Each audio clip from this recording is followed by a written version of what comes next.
아이들이 들어가는데 이제는 천재 박수리도 적어지고 오늘은 멀뚱멀뚱하시네. 우리 아이들 들어갈 때는요, 우리 박수로 한번 좀 아이들 좀 길을 좀 살려줍시다. 박수 한번 해봅시다.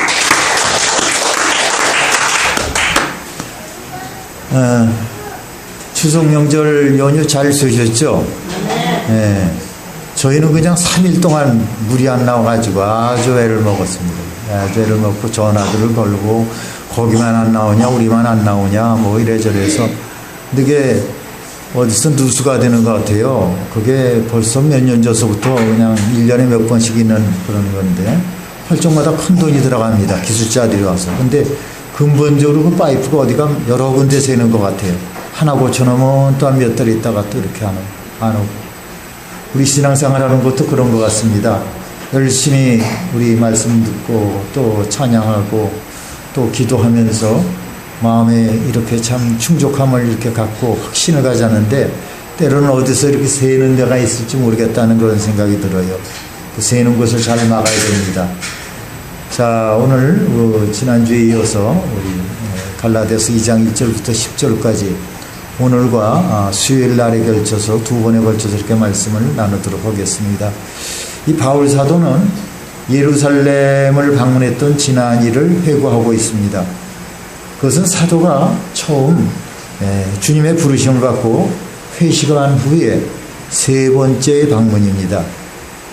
오늘 본문은요, 이 바울이 예루살렘을 방문해서 사도 자신의 그런 구원론이 바른 신학을 입증하고 그래서 예루살렘의 기둥 같은 그런 지도자들인 야고보와 베드로, 요한과 같은 이들과 상호 교제하는 그런 내용입니다. 이 본문에서 전도자와 신앙인의 바른 자세가 무엇인가를 이 시간 우리가 살펴보도록 하겠습니다. 첫째로 다름질이 헛되지 않도록 이렇게 하는 것입니다. 따라합시다. 헛되지 않게 하자. 2절을 같이 읽겠습니다. 계시를 따라 올라가 내가 이방 가운데 전파하는 복음을 그들에게 제시하되 유력한 자들에게 사사로운 것은 내가 다른질한 것이나 다른질한 것이 헛되지 않게 하려 합니다. 이 바울 사도가요, 다메섹에서 시리아에서 다마스커스에서 주님의 부르심을 받은 3년 후에 예루살렘으로 올라갑니다. 그리고 14년이 지나서 다시 또 예루살렘으로 올라갔습니다. 그때는 이제 바나바와 디도도 함께 이제 올라갔을 겁니다. 물론 하나님의 그런 계시에 따른 거였어요. 이 사람은 주님의 부르심을 받은 이후에 오랫동안 복음을 전해왔지만은 많은 어려움이 있었습니다. 그 어려움 가운데 하나가 지난주에 말씀드렸듯이 그렇게 열심히 하는데도 당신은 예수님의 직계 제자가 아니라는 거예요. 예수님 당신이 얼굴을 봤어. 한번 말씀을 한번 들어봤어. 지나가는 모습을 봤어. 직계가 아니라는 거예요. 그래서 많은 사람들이 바울의 이 사도권을 인정하지 않고 있었어요. 그러나 분명한 것은 자신의 복음과 사도권을 검증받으려는 그런 인간적인 생각에서 예루살렘으로 간 것이 아니라고 지난 주일날 이렇게 말씀을 드린 것 같습니다. 그는 베드로나 야고보, 요한 같은 그런 사도들에게서 사도권을 인정받으려고 하지 않았습니다. 뭐 어때? 난 그저 하나님을 하면 되는 건데. 나는 그저 하나님, 예수님께서 인정해 주신 그런 사도야. 또 복음을 전하는 이들에게서 검증을 받으려고 했던 것도 아니에요. 이미 하나님께서 그의 사도권을 인정해 주셨고 복음의 전파에 권세를 주셨습니다. 그런데 이 사람이 이 예루살렘을 방문한 것은 순전히 하나님의 계시였고 바울 사도는 그 계시에 순종한 것뿐이에요. 바울 사도는 계시에 의해서 올라갔다고 이렇게 했습니다. 우리도 이 하나님의 계시와 감동에 순종하는 겁니다. 따라합시다. 순종하자.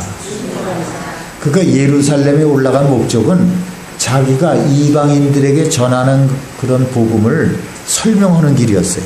뭐 알겠습니까? 가서 요즘은 이제 선교도이다 그래서 이제 1년에 큰 잔치들 벌이고 또 큰 교회에서들도 가끔씩 이렇게 이렇게 오게 되는 그런 선교사들을 불러서 간증 집회를 합니다만은 어쨌든 그 시대는 가서 설명하지 않으면 알 수가 없습니다.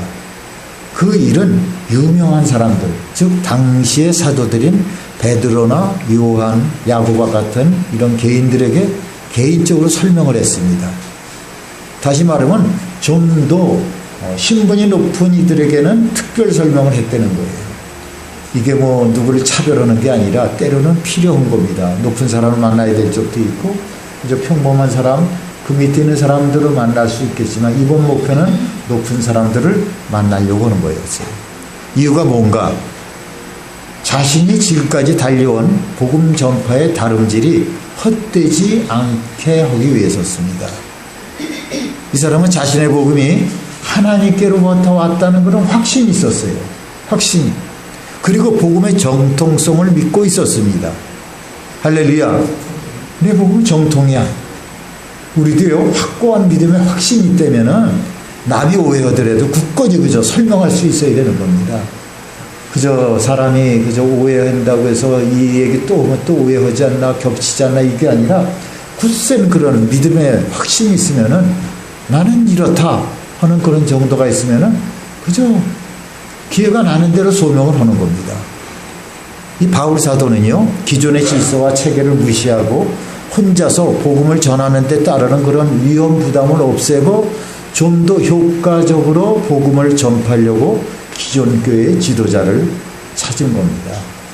그러니까 때로는요, 목사와 목사들 간의 그런 친교도 중요하지만은 또 때로는 그저 존경하는 목사님이나 또 이렇게 어려움 있는 그런 목사들을 불러서 함께 의논하고 권면도 들어보고 권면도 해줄 수 있는 그런 체계가 참 필요한 겁니다. 근데 요새는 어떻게 된 건지 개인주의가 발달해서 그런지 거의 그런 게 없어요. 원래 가면 밥 한 그릇 먹고 오는 거 정도뿐이랄까. 예전엔 그래도 저희 집에도 가끔씩 이렇게 사람들이 찾아와서 이런저런 상담도 했습니다. 어떨 때는 밤 3시, 2시에도 전화가 와요. 너무 힘드니까 전화가 왔는데 또 이렇게 이제 분지방이 되고 교단이 또 갈리고 이러다 보니까 그런 게 많이 이제 줄어들고 저 역시도 이렇게 원래나 큰 행사 이렇게 잘 가지 못하다 보니까는 많이 알려지지 못한 것 같습니다. 그래서 이 바울에게 하나님의 계시가 임했을 때 그는 아하, 이렇게 하는 것이 하나님의 복음 전파에 유익하겠구나. 나 혼자 그저 독불장구를 막 나만 잘났으면 됐지, 나만 확실하면 됐지, 이게 아니라 때로는 같은 동역자, 먼 곳에 있는 분들이지만은 이렇게 가라고 하니까는 이 성령의 계시에 순종을 했습니다. 그 자존심 버렸어요. 버렸습니다. 그런 게 있죠. 까짓 안 가면 어때? 그 사람이나 나나 다 똑같은 건데. 예전에 젊었을 때 제가 그랬습니다.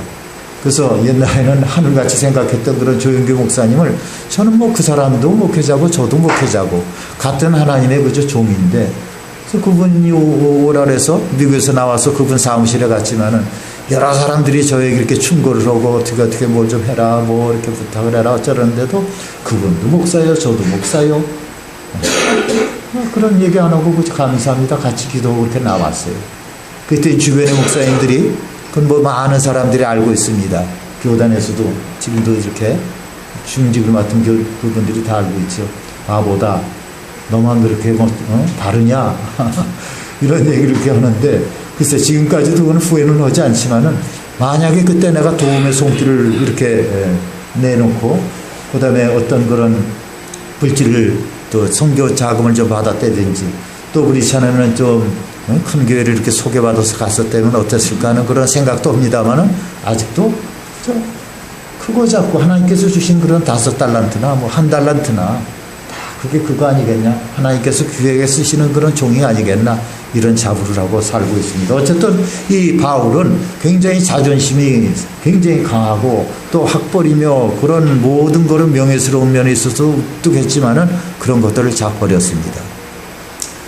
저는 미국에서 학생 신부로 이렇게 문 닫기 직전에 이 장로교회를 맡아서 목회할 때는 그저 복음의 열정으로만 충만한 그런 전도사였습니다. 참 열심히 했어요. 아이디어도 이렇게 많이 나오는지. 제가 있었던 그 신학할 때 있었던 그런 순복음교회에서의 그런 목회 경력도 있지만은 본 것도 있지만은 어렸을 때부터 이렇게 또 장로교에 다니면서 수십 년을 다녔던 그런 경력도 굉장히 많이 도움이 됐던 것 같아요. 끊임없는 아이디어가 막 나옵니다.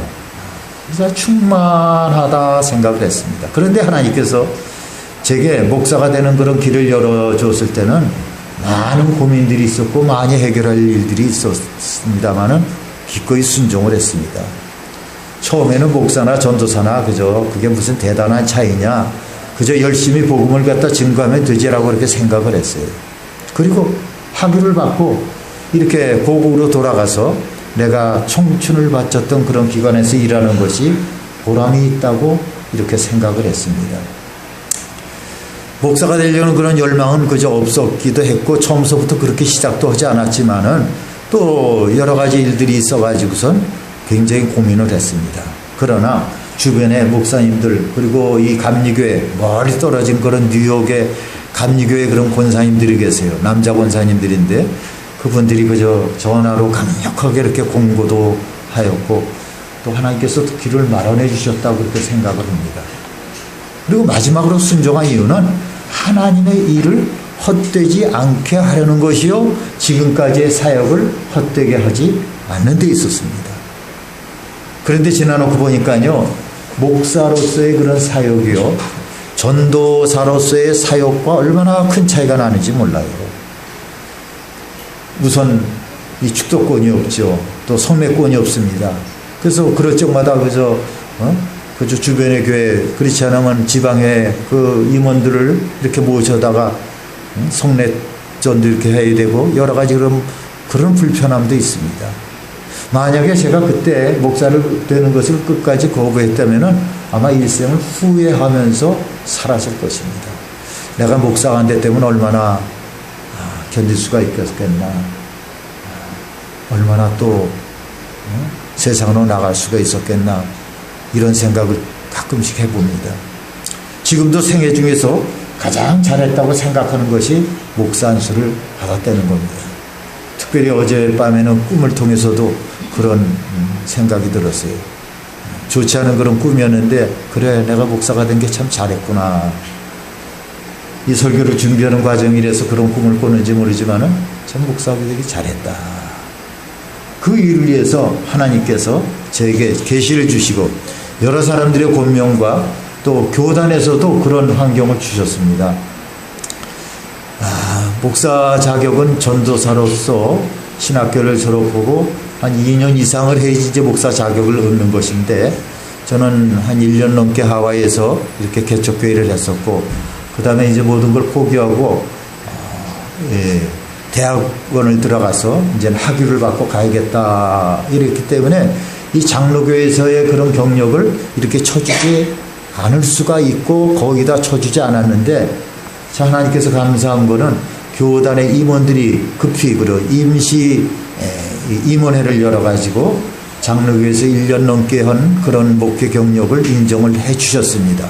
얼마나 감사한지 모르겠어요. 그런 적이 없었는데. 그래서 이 전도자들이나 신앙생활하는 사람들에게 제일 필요한 것은 자신의 걸음이나 다름질이 헛되지 않도록 늘 하나님의 계시에 순종하는 겁니다.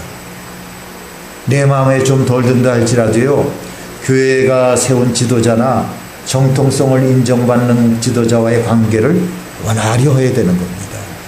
이단으로 끌고 가지 않는다면은 정통 있는 그런 목사라면은 같이 원활히 교제가 필요한 거예요. 이것은 우리 영적인 그런 행보를 더욱더 신탄하게 할 수가 있는 겁니다.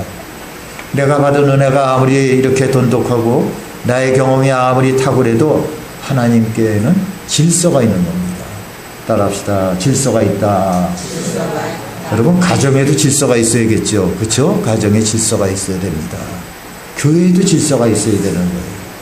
또 목사와 성도 간에도 목사와 목사 간에도 질서가 있고 윤리적인 그런 면들이 확실해야 되는 겁니다.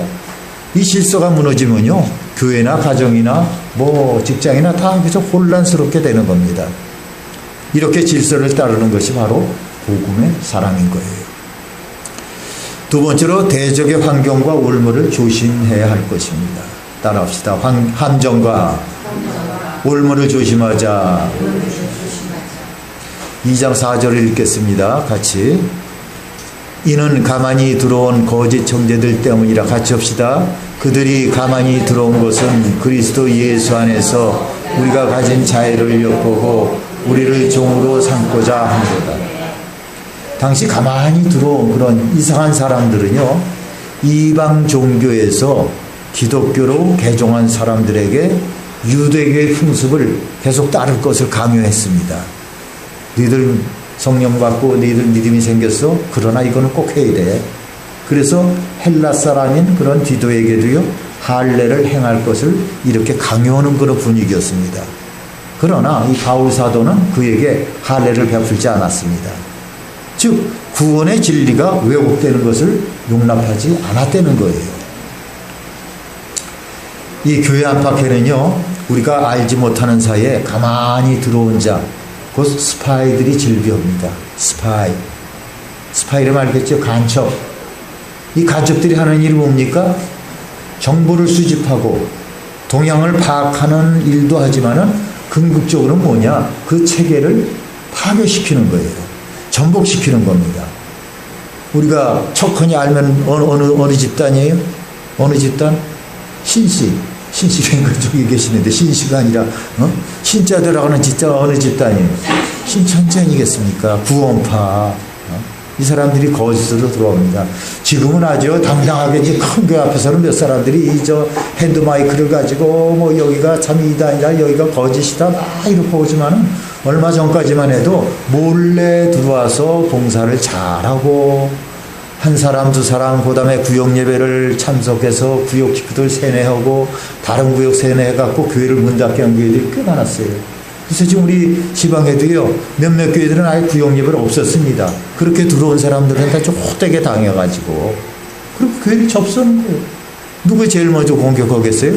목사한테 불평을 하게 하고 목사의 그저 잘못된 것만 그저 부각시키는 그런 집단들이 있었던 겁니다. 이 간첩이라고 하는 말이 바로 가만히 들어온 자입니다. 가만히 들어온 자. 따라합시다. 가만히 들어온 자다.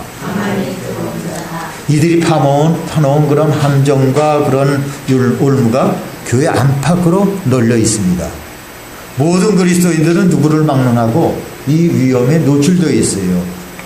여기에 빠지지 말아야 되는 겁니다. 여러분. 생각해 보세요. 그럴듯하지 않겠어요? 어떻게 믿기만 하면 구원을 받습니까? 그렇죠? 어떻게 믿기만 하면 구원 받아? 아이고야. 그래도 어떤 표시가 있어야 되는 거 아니겠나? 그래서 그 사람들이 뭘 주장했어요? 뭘 주장했어요?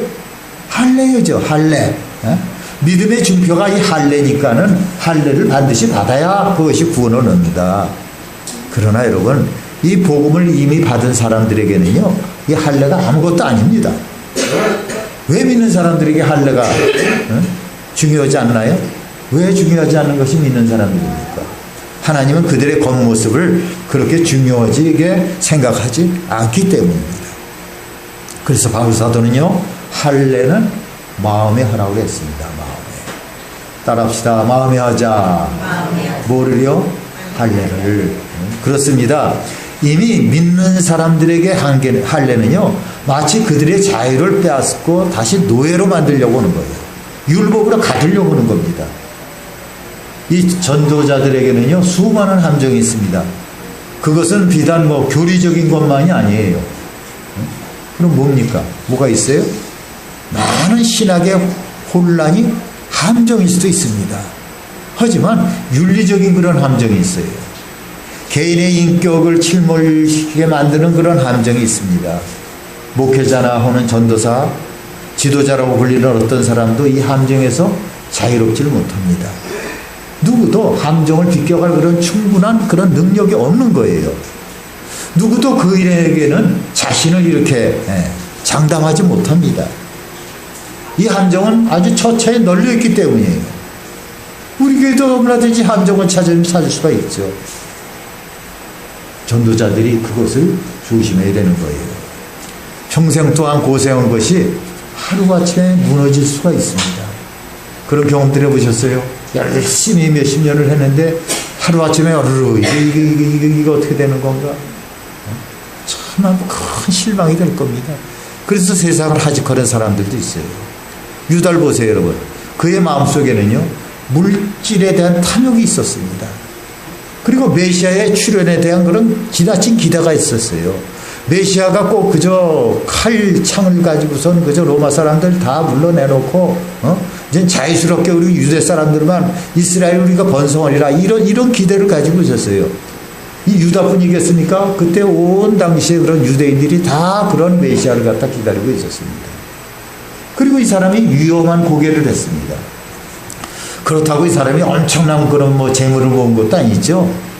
이 사람이 평생 취한 그런 비밀스러운 돈은요, 은 30냥입니다. 은 30냥인데 그것마저 토해내지 않았습니까?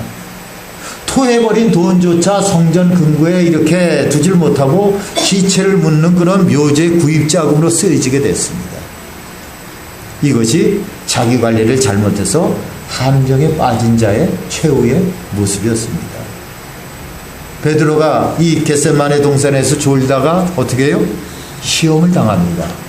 기억하시죠? 생각이 날 거예요. 시험 당한다면 첫째로 예수님 부인하지 않았습니까? 3년 동안 그렇게 열정적으로 따라다니는 그런 예수님을 하룻밤에 부인을 했어요. 그것도 몇 번? 3번씩이나 저주하며 맹세하며 부인을 했습니다.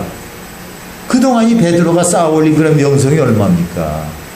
그가 닦아놓은 그런 기반이 얼마나 많습니까? 그런데 하룻밤에 어떻게 와르르 무너진 거예요. 와르르. 후에 그의 명예가 회복되었고 갱신되었습니다마는 베드로를 아는 그런 많은 사람들은요, 그의 화려한 명성 못지않게 쓸쓸한 실패의 경험담을 이렇게 기억하고 있었습니다. 여러분들은 각자의 함정과 올무에 조심하시기 바랍니다. 사람에게는요, 누구나 다 취약점이 있습니다. 따라합시다. 사람에게는 누구나 다 취약한 것이 있다. 우리가 건강으로 생각하는데 어떤 사람은 간이 나쁘고요. 어떤 사람은 위가 나쁩니다. 어떤 사람은 신장이 좋지 않아요. 그러면 특별히 약한 부분에 조심해야 되지 않겠습니까?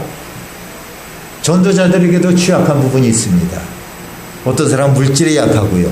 어떤 사람은 이성에 약합니다. 어떤 사람은 문화에 약해요. 문화에. 아주 굉장히 드문 일이지만 어떤 분은, 어떤 목사님 아주 오래전 얘기예요. 웃자고 한 건지 진짜 있었는지 모르지만은, 주일날인지도 모르고 그저 토요일날, 낚시를 가가지고, 주일날 낮에 그걸 갈았다는 거 아니겠어요? 얼마나 낚시 산매경이 빠졌다면은. 그것뿐이겠습니까? 이 문화라는 것이.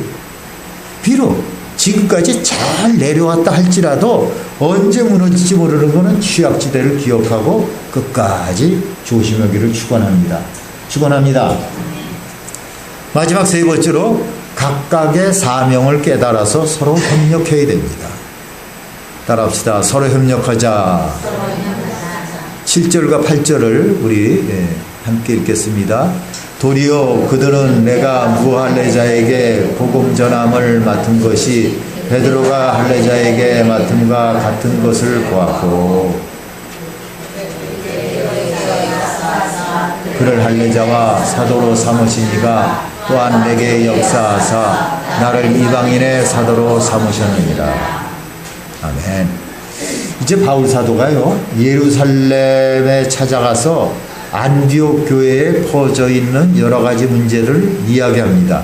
안디옥 교회가 이 베이스 캠프였어요. 이 성교회, 성교회, 이방인들 성교회 베이스 캠프였습니다. 거기가 본부였어요.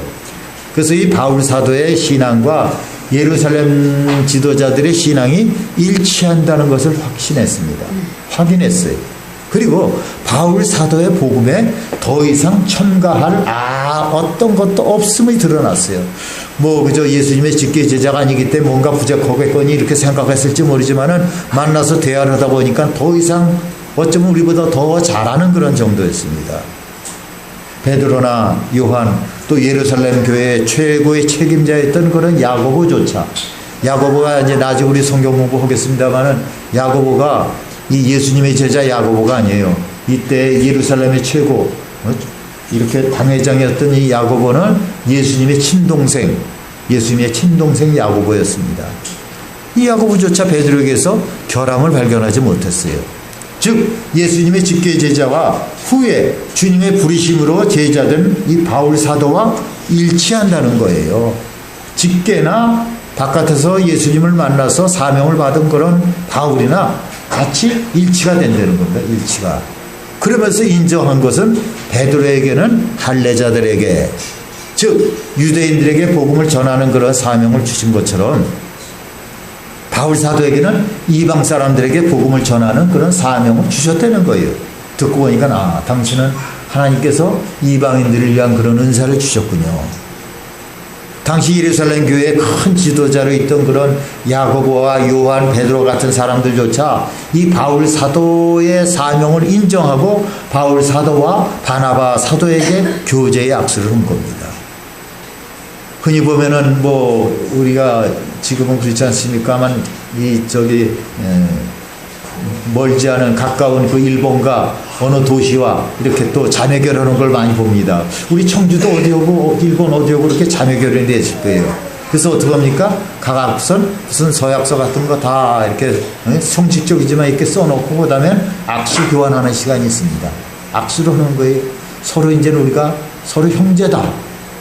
그래서 바울과 바나바는 이방 선교에 전용을 할 수가 있게 했고, 베드로나 요한 사도는요 이 유대인 선교에 집념하도록 합의를 한 거예요. 당신들은 유대인들을 위해서 이렇게 예배를 드리고 그들을 위해서 선교를 하십시오. 우리는 이방인들을 위해서 선교하겠습니다. 똑같은 목회자요, 똑같은 그런 전도자였지만은 그들에게도 나름대로의 각각 사명이 이렇게 있었던 겁니다. 설교 목사가 있습니다. 오늘 설교 초기에 말씀드렸지만은 제가 미국에서 공부하면서 사역할 때가 그런 경우입니다. 설교를 주로 위주로 했죠. 물론 다니다 보니까는 재직회에도 참석을 하게 하고 여러 가지 행사에 사회도 보게 하고 거반 다 했다 치지만은 이미 행정적으로는 아주 완전하게 그 장로랑 그다음에 그 집사님들이 완전하게 체계를 갖췄던 그런 것입니다. 또 행정 목사도 있어요. 행정. 대형교회에서는요 행정만 위주로 사역하는 그런 목사님들이 계십니다. 그런 분들이 계세요. 제가 아는 추영춘 목사님이라고 계십니다. 우리 순복음교회에 지금 서울의 신내 순복음교회 다녀오고 계시는데 그렇게 교인들이 이렇게 많지는 않습니다. 이분이 28살 때 고려대학교에 이제 입학을 했대요. 국문과에. 그러니까 이제 늦게 시골에서 이것저것 하고 장사도 하고 이러다가 공부의 중요성을 깨달아갖고 이렇게 고려대학교 국문과에 입학을 하고 시골이다 보니까는 이 서울의 그 종암동에서 하숙을 했답니다. 그런데 다행스러운 것은 하숙집 아줌마의 그런 간절한 그런 복음 전도로 인해 가지고 대학교 3학년 때 예수를 믿었다는 거예요. 그래서 예수를 믿고 그다음에는 졸업을 한 다음에 곧바로 신학교를 들어가고 신학대학원을 나오고 그리고 여의도 순복음교회 전도사로부터 시작을 했고 교구장까지 이루었다는 겁니다. 교구장까지. 근데 교구장으로 한 8년을 있었는데요. 생활은 안정되죠. 웬만한 그저 교회 담임 목사보다도 더 이렇게 사례가 충분하고 모든 게 다 잘 갖춰져 있는데도 불구하고 이게 저걸 못하겠더래요. 그래서 설교할 수 있는 그런 기회가 전혀 없더랍니다. 1년에 그저 한 서너 번, 그것도 새벽 기도회에 가서 설교하는 거 정도. 도저히 할 수가 없대요. 맨 하는 게 뭐냐? 행정적인 거. 행정적으로 이렇게 저렇게 하고 기한 올리고 또 기한 내려받고 또 밑에 있는 그런 부교육자들한테 이렇게 전시하고 제시하고 이런 거 정도래요. 어느 날 기도를 하는데 내가 이제는 내가 이렇게 하려고 내가 신학을 한 게 아닌데 그런 마음이 깨달아지더랍니다.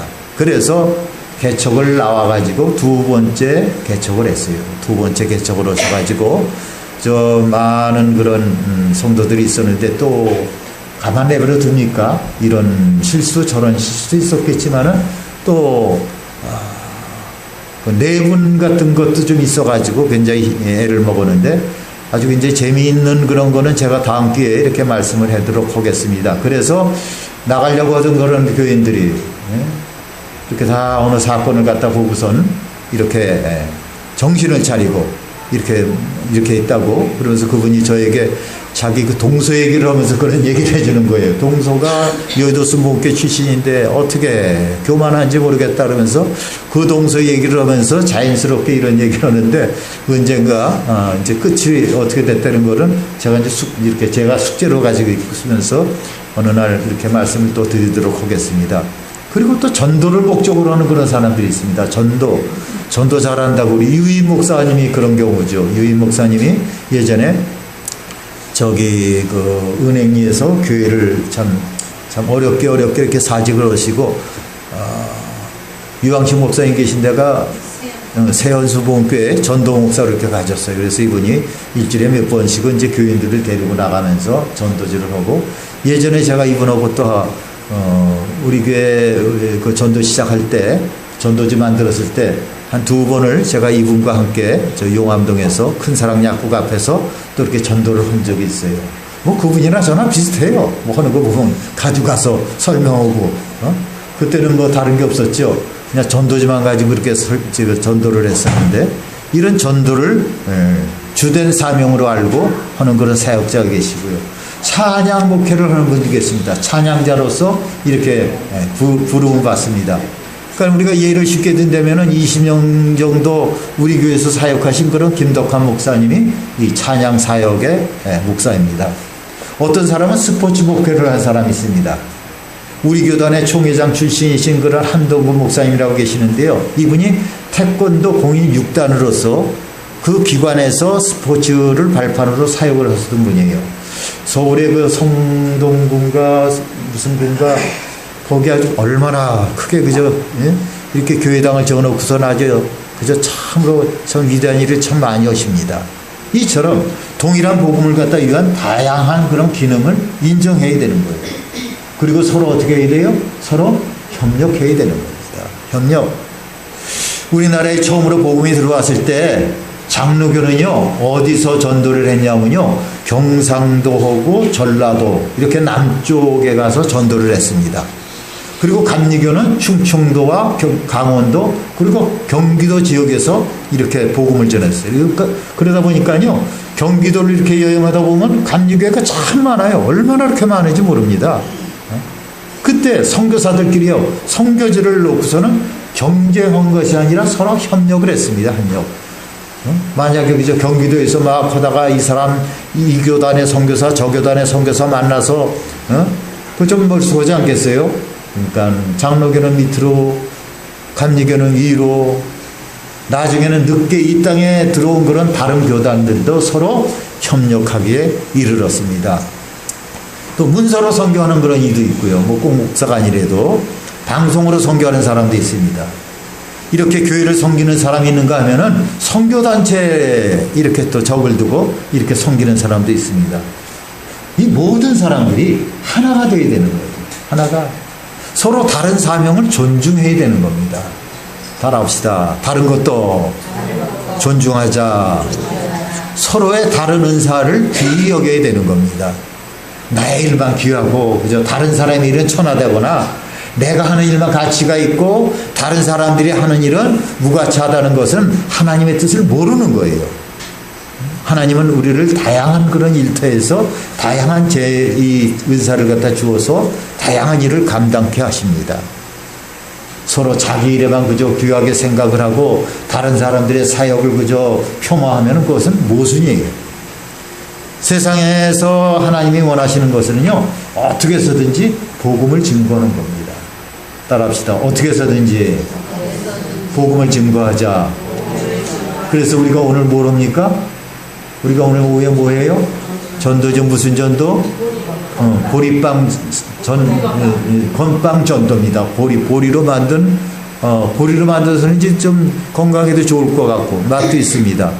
예, 전도, 건빵 전도 이거보다는 이렇게 생각해 보니까는 그 박스가 와서 보니까 거기다 보면 보리빵 건빵이라고 했어요. 보리건빵 이렇게 써 있어요. 그래서 이 주부에도 보리건빵 이렇게 쓰긴 했습니다만은 우리가 이렇게 하나님이 원하시는 그런 전도를 오늘도 하게 되는 겁니다. 이제 말씀 마치겠습니다. 바울 사도는요, 이 일생 동안 자신의 길을 이렇게 달려간 후에 이제 나의 달려갈 길을 다 마치고 믿음을 지켰다고 그랬습니다. 믿음을 지켰다. 그는 일생 동안 수많은 위협을 당했지만은 끝까지 선한 싸움을 잘 싸웠습니다. 우리가 아시는 대로 동족 위험도 있었고요. 이 같은 민족 사람들이 어떤 때는 더 지독합니다. 더 독하고요. 그리고 이방인의 위험도 있었지만은 이 사람이 주님의 도우심으로 승리를 얻었습니다. 바울 사도가 위대한 점은 소명이나 사역이 위대해서가 아니래요. 함정과 유혹이 있는 그런 이 세상에서 끝까지 자신의 일을 잘 감당했기 때문에 위대한 겁니다. 그래서 전도자의 모델이 될 수가 있는 거예요. 그래서 여러분들도 전도자의 사명을 잘 감당하셔서 귀한 하나님이 쓰시는 일꾼 되시기를 주님의 이름으로 축원합니다. 축원합니다. 우리 찬송가 384장입니다. 384장.